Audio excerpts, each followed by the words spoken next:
What's up, guys? Today I'm going to be breaking down how Islam Makhachev can become the future GOAT of the UFC.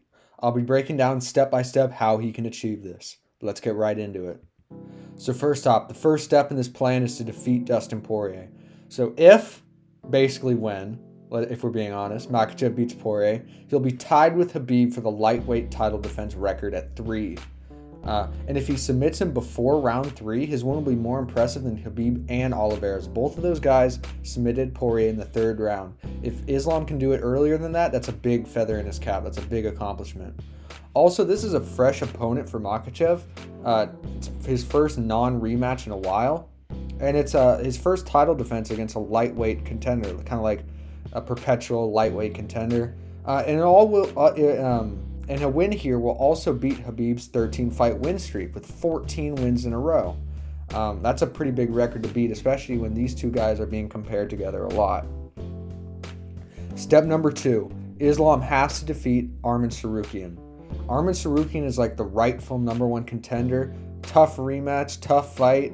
The guy who obviously deserved the title shot. And of course, back in the day, Makhachev had a close fight against Tsarukyan. Arman took it on short notice. So now hopefully Arman will have a full camp and we'll be able to see fully what these two guys are capable of. And if Islam gets a win here, he will break the lightweight title defense record with 4. And I think that puts him as the greatest lightweight of all time and easily places him in the top 10 of the GOAT conversation. I think he'll pass Khabib, pass Oliveira, pass all those guys with a win over Arman Tsarukyan. And this fight will mostly happen in Abu Dhabi in October, later this year. So let's cross our fingers and hope that happens. Step number 3, Islam needs to move up to welterweight in order to strengthen his legacy. Makhachev has said he's wanted to move up for a while now, and he is big for the lightweight division. He has the frame for it. I see this fight most likely being against Leon Edwards. I see Leon Edwards defeating his next couple of contenders, and it'll most likely be in mid-2025.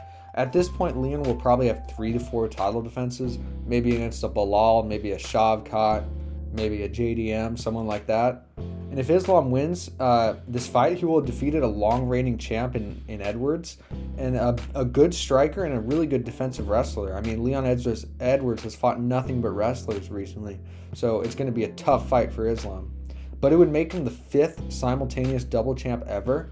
And I think it's the best double champ win ever. I mean, this is a better win than Cyril Gane for John Jones. This is a better win than Michael Bisping for GSP. I mean, this is a great win. And I think this would place him in the top 5 of the GOAT list of all time. Easily top 5. Now, step 4. This is the final step, but also probably one of the hardest. He has to defend multiple times at welterweight. His first defense at welterweight, if he gets it, would beat Anderson Silva's record 16-fight win streak. And that's just a crazy record to get beaten in the modern era of the UFC where the competition's so much tougher. And this could be against like Shavkat, JDM, Ian Machado Gary, Sean Brady, people like that, the future contenders of the division. His first defense would probably happen in late 2025 if I had to guess. And then he could get another 2 title defenses in 2026 and retire at 35. You know, by the end of 2026, he'll be 35. That's kind of when most people start declining, so that'd be the perfect time to retire.